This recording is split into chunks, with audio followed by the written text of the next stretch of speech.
Chapter 2 looks at the importance and the different approaches to psychological research that is conducted. So we're going to start off with why research is important. If my computer works, it's blocked.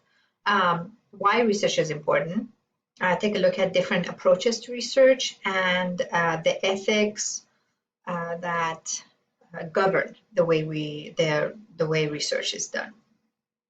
So why is research important? In order for any discipline to be considered scientific or a science, there needs to be scientific research done. We can't come up with theories, these explanations without going out there and finding out whether these theories are true or not. There used to be a method in called phrenology.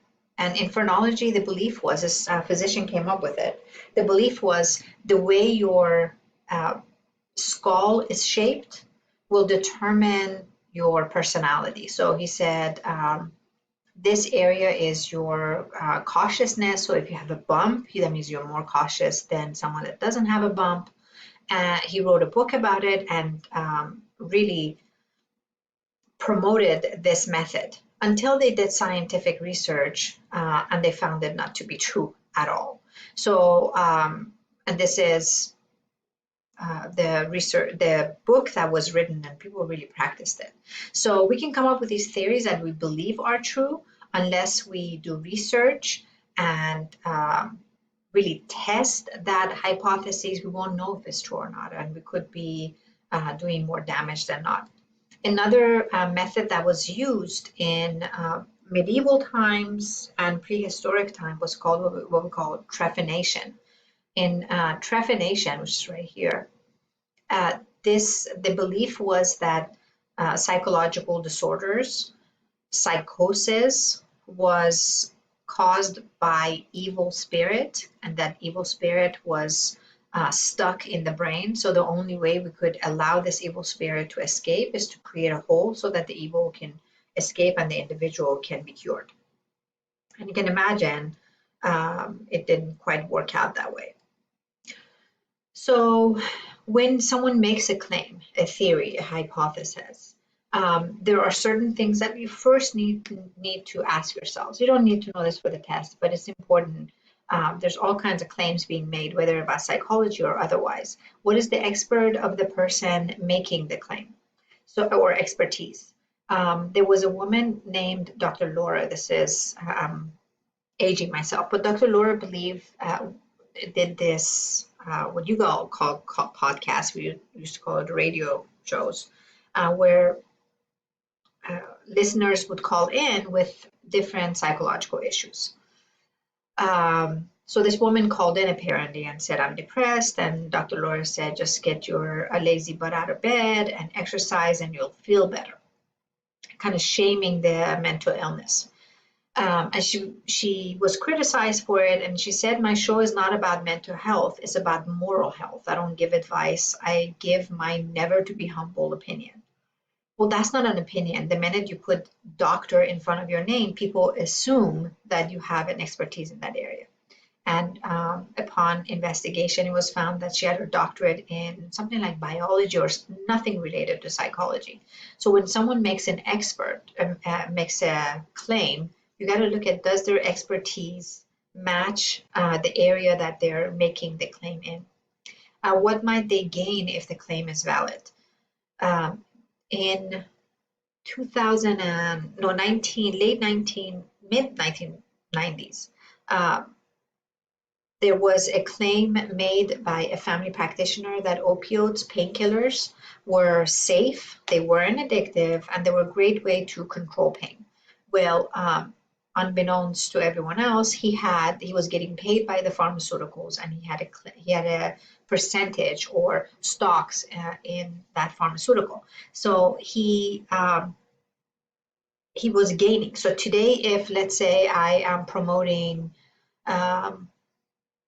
let's say Adderall as a way to control ADHD, if I have a percentage, if I have a stock in it, or if I somehow will benefit from it, I have to say, disclaimer, I also own stock in that market. So today we have to make disclaimers before making any kind of justification or advertising for a drug or a product.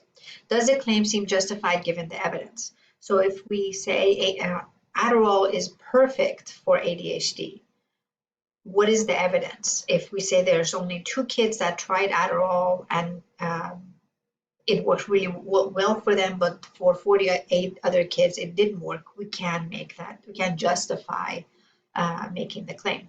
And what do other researchers think of the claim? In your book, it talks about research studies that are replicated and what we call peer-reviewed studies. So in any peer-reviewed article, what that means is, let's say I put together a research, I sent it out, and I sent it out to different journals, scientific journals. Let's say American Psychological Association has a journal. I did my study and I want to publish it in that journal. Well, there's a group of researchers that will, my peers, that will read the article and make sure the way the study was conducted was scientific, there were enough participants, and that the results justified or was valid, it was accurate, the results were accurate. So that's what we call peer reviewed studies, and many of these studies will be replicated to make sure that the same results will be found. Make sure you know the description for theory and hypothesis. Theory is a general explanation or a set of principles that's proposed to explain how a number of separate facts are related. So folks will come up with theories depending on their observation, what they have read. Hopefully there's a basis for their theory. I have noticed that there is somewhat of a relationship between, let's say, I'm just giving an example, as for depression and low self-esteem. So I come up with a hypothesis. This is a statement, specific statement about behavior or mental processes that is tested through research. So in your hypotheses, it's a statement of prediction. I predict at the end of the study, this is what I will find. So I might say the individuals with low self-esteem have higher rates of depression. Then you do your research, you design a study, and you bring in depressed and non-depressed patients and you look at their self-esteem. Once the study is done, you look at the test results and you find out whether your theory was supported or not supported. So how do we design these studies? There are different approaches. Clinical or case study is a type of research that's done. These are fantastic for rare cases. So cases that don't happen. Let's say you're interested in finding out what makes individual become cannibalist in society, a case that we saw with Jeffrey Dahmer. If you haven't read about Jeffrey Dahmer, you might want to. He's a serial killer that would abduct young boys, men, and kill them and ultimately chop them up and consume them. So if you're interested in cannibalism in the United States, when you have a case like Jeffrey Dahmer, you're going to study him in depth. So this is a single or small number of individuals that are studied in great depth. Quite often they're used for serial killers or rare cases. Usually done over an extended period of time. So if you're interested in cannibalism, you're going to study Jeffrey Dahmer, not just him, but you might do observation of him in the prison. You might want to interview not only him, but everyone that he's come in contact with. You might want to do psychological testing, neurological testing. So it takes a long time to kind of do these case studies, and they'll give you a lot more information that will be helpful at the end, but it's detailed information. This type of study is limited, however. Cause of behavior is difficult to establish. You might find all different kinds of things for Jeffrey Dahmer. Let's say you find out he's and this is true, he was cruel to animals. You can't say everyone that's cruel to animals will become cannibalistic. We don't know what caused his cannibalistic tendencies. We can only say this is what we observed, and we think it's associated. There's a relationship between being cruel to animals and becoming cannibalistic. There's observer bias. Because we already know he's cannibalistic, anything that comes up as rare, we might think, we might interpret it as abnormal or causing cannibalism. And because your subjects in this study are so small, you're only studying one or a handful of individuals, you can apply it to a larger. You can't say anyone that, let's say, is abused when they're younger and are cruel to animals will become cannibalistic, because you're basing your results on one or two cases. But they are fantastic. This is a fantastic method to kind of create a base, a basic understanding for certain phenomena. For example, what we used to call multiple personality disorder.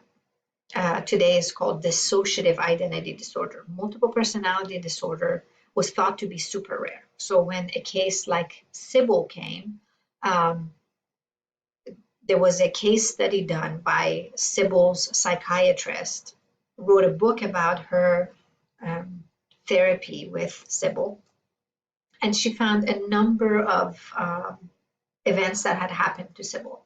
So we can look. Sybil had severe trauma and abuse in her childhood and a bunch of other stuff.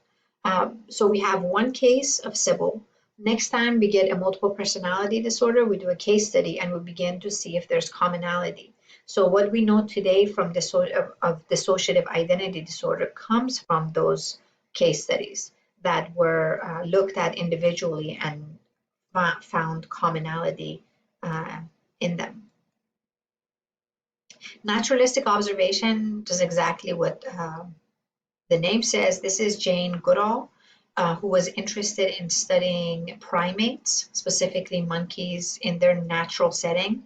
So if someone is interested in doing a naturalistic observation method to study their hypothesis or whatever they're interested in, you would go into your subject's natural setting and observe their behavior. So let's say if you're interested in aggression in kindergarten level, you want your hypothesis is 5-year-old boys are more overtly aggressive than girls.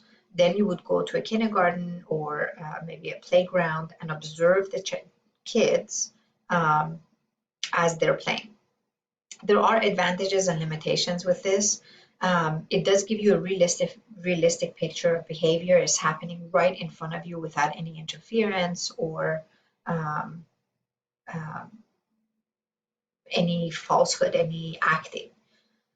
There are unfortunately limitations. If you go in observing behavior, if you have any kind of bias, it may play in the way you observe a behavior. It may affect your results. For example, if you believe boys are just more aggressive, you tend to pick up when they do slightly aggressive stuff, whereas the girl might do the same thing. Let's say slightly push another peer. You might say, oh, they're just playing around, and you might not write it down.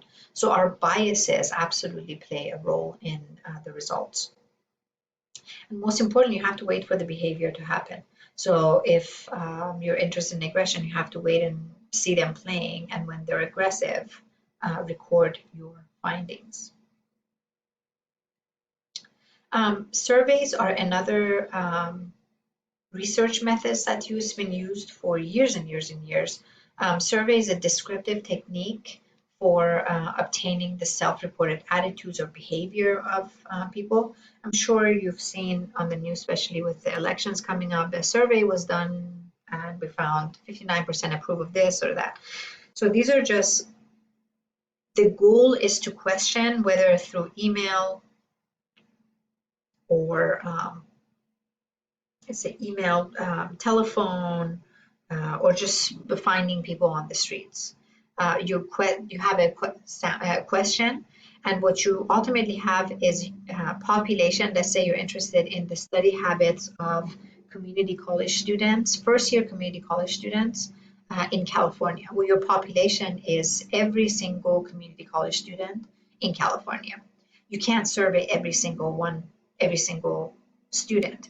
So what you want is a representative sample of that population. So what you would ideally want is a random selection of your population. So you might choose 3 in Southern California, 3 in Central California, and 3 in Northern California, and randomly choose community colleges within those areas.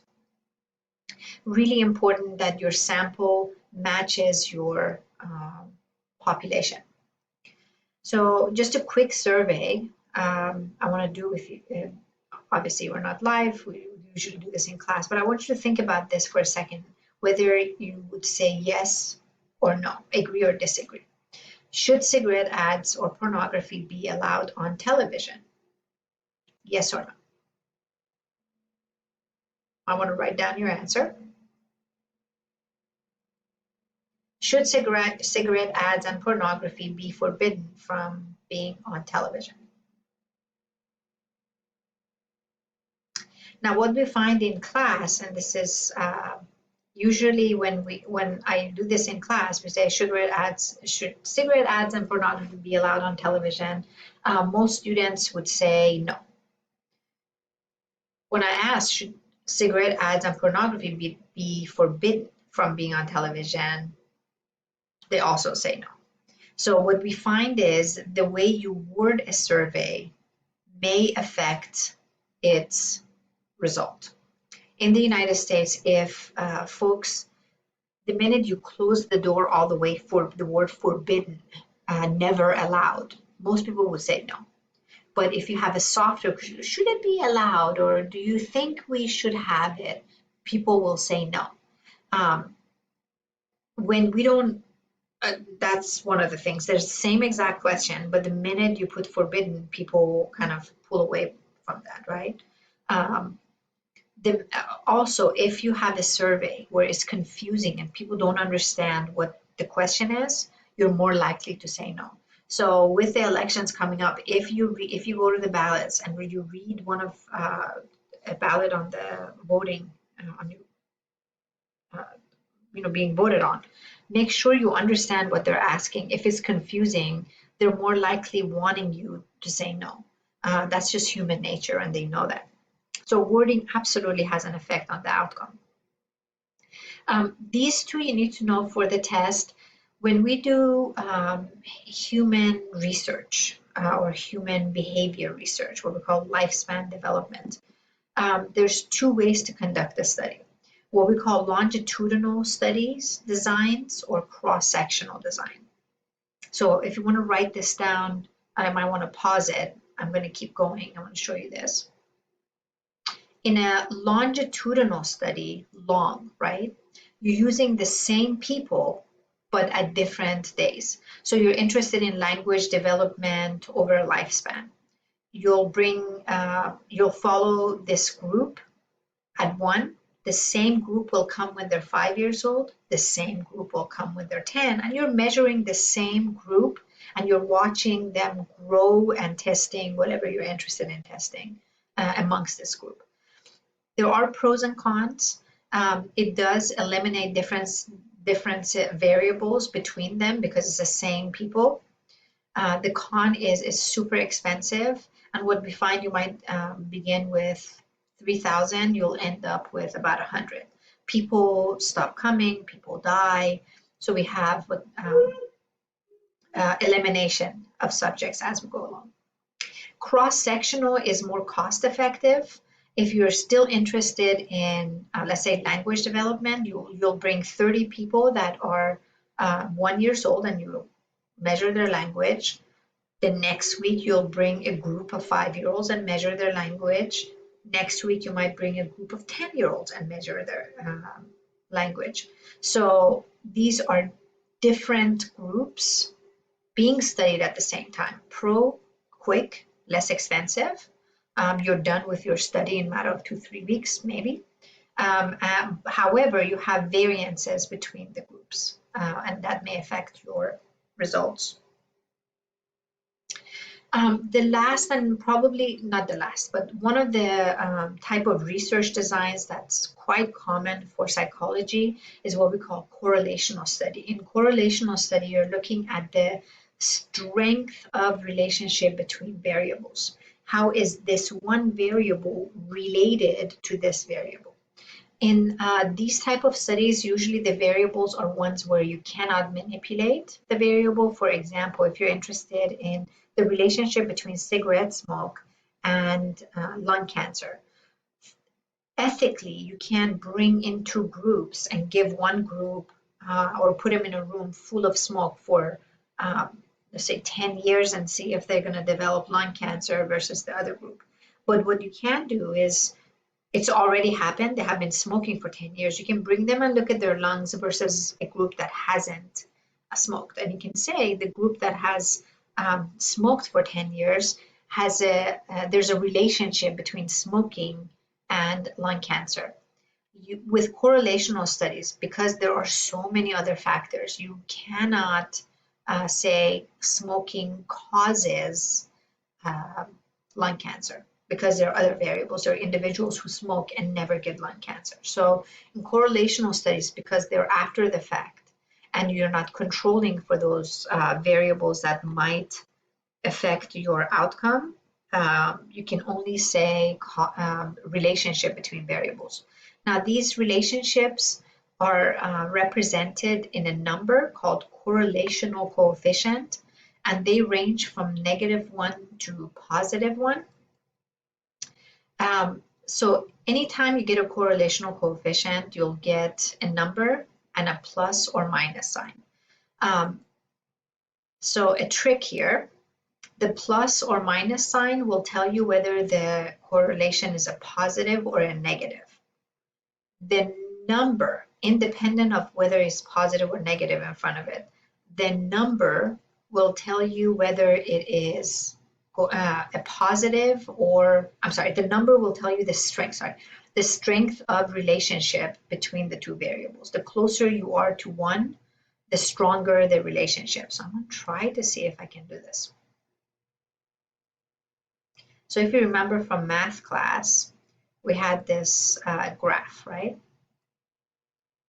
Let's say you have +1 on this side and -1 on this, and in the middle you have 0. If your number is 0, that means there's no relationship between your two variables. Whether the person smokes or not has nothing to do with their lung cancer. The closer you get to either +1 or -1, that means there's a stronger relationship. Now, positive and negative correlation is shown by the positive or negative sign. So let me show you what that would look like. So here you have, take this off so I don't write on it.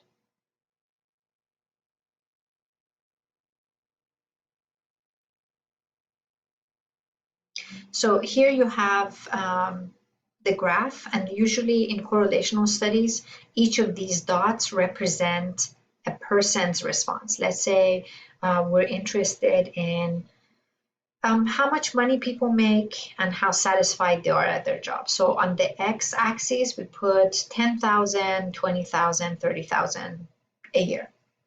On here, we put how satisfied they are at their job, with 1 being miserable and 5 being it's the best job ever.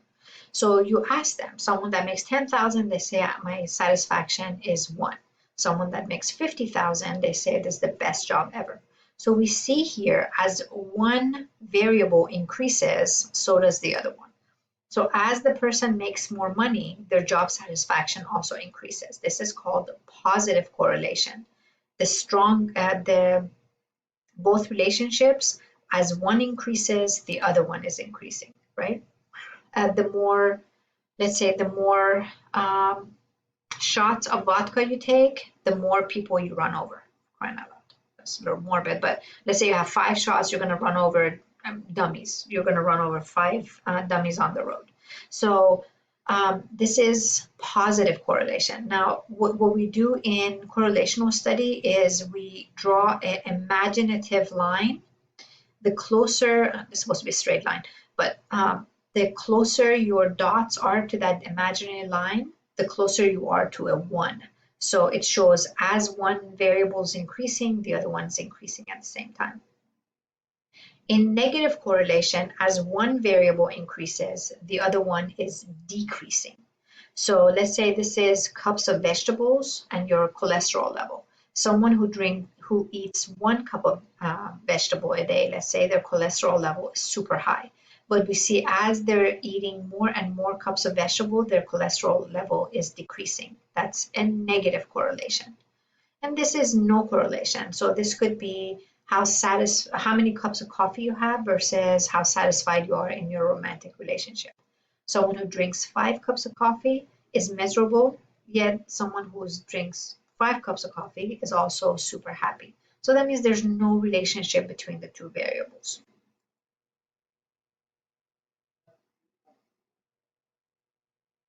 In experimental method, which is our last method, in experimental method, you are deliberately manipulating your variables. This is the best type of research because you're controlling for those confounding variables. And because you're controlling for those confounding variables that could ultimately affect your research results, you can say cause and effect. Anytime, and especially in psychology, we have variables that are extremely difficult to study. How would you measure happiness? How would you measure anger? Although it seems simple, it really isn't. So anytime you're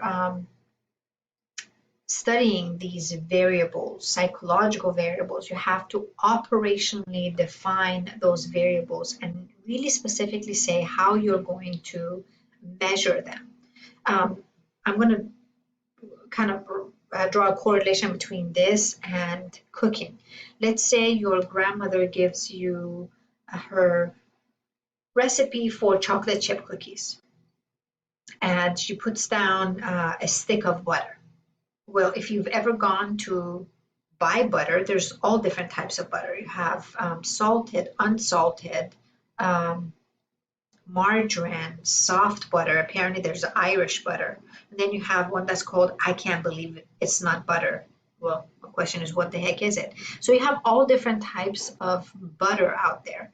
Which one would you choose? If your grandmother didn't operationally define which type of butter, you might get unsalted, and it might affect your the taste of your chocolate chip cookie or oatmeal cookie. I don't remember what I said.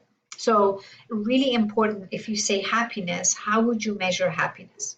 Would you measure it by people smiling, the number of smiles people showed throughout the day? Whatever it is, you need to just define your definition of that variable. So in experimental methods, you have 2 types of variables. You have what's called independent variable and dependent variable. An independent variable, this is the one that's manipulated by the experimenter. So experimental will increase or decrease it, may give it to some subjects and not other subjects. The dependent variable is the one that's measured. So you ultimately, what you're doing is you're manipulating this and seeing its effect on the dependent variable. So an example, let's say your research question is, does violent television show cause children to be aggressive? So you take a group of children and you divide them up into 2 groups. One group watches Dora the Explorer, one group watches Power Rangers, right? And you have them go out there and play, and you see how aggressive they are towards each other. And your hypothesis is the ones that watch Power Rangers will be more aggressive. It's a more aggressive show. I want you to pause this for a second and figure out what's your independent variable. What variable are you changing within your subject, which are the kids? Some students think the kids are the variables. Kids are the subjects. Variables are the conditions in the study. So take a minute, see which one is your independent variable and which one is your dependent variable.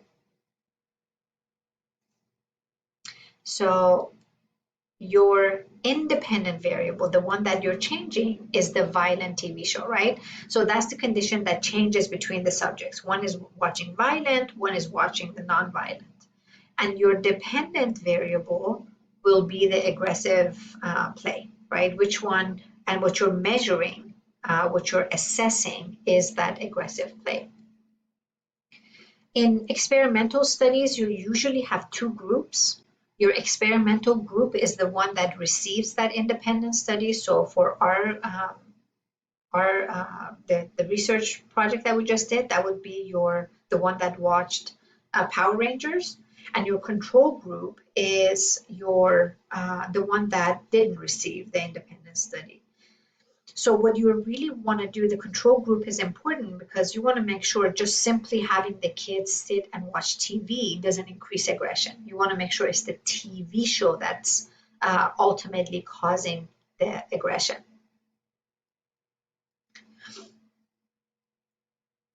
So in experimental methods, there's different ways you can control it. What you want to do first and foremost is control for the placebo effect. You want to make sure that simply you're not influencing the expectation of the participation in the study by being in that study. And what I mean by that is, let's say you're interested in whether coffee increases attention. And anytime you do a study, you have to let your subjects know what the study is about.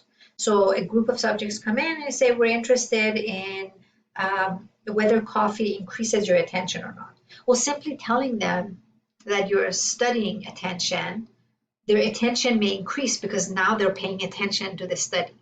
So what you might want to do is either a single blind or double blind study. In a single blind study, the subject, and you will tell the subjects, you will be divided up into decaf and caffeinated group, but you will not know which one you're drinking. That way, the subject, if they think they're drinking caffeinated, their attention won't increase. So they don't know what they're drinking. They're blind to the condition of the study. In a double blind study, the subject and the experimenter who is dealing with the subject does not know the condition of the study. So if I'm pouring coffee, I don't know whether I'm pouring coffee, I'm giving them decaf or caffeinated. I'm blind as well as the subject, so I can't give them hints about which one they're in. It's a better way to control for the placebo effect. Anytime a study is conducted, especially in psychological research, and as we progress through the class, we can see why these IRBs are put in place. In institutional review boards are a group of psychologists or professionals who are looking at your research study, and they want to make sure that no harm will come to the participants of the study. So they're trying to ensure that it is as ethical as possible. Anytime you conduct a research, especially if you're using deception, the subject has to be debriefed afterwards. They have to be told that actually it was a deceptive study and this is what we were studying.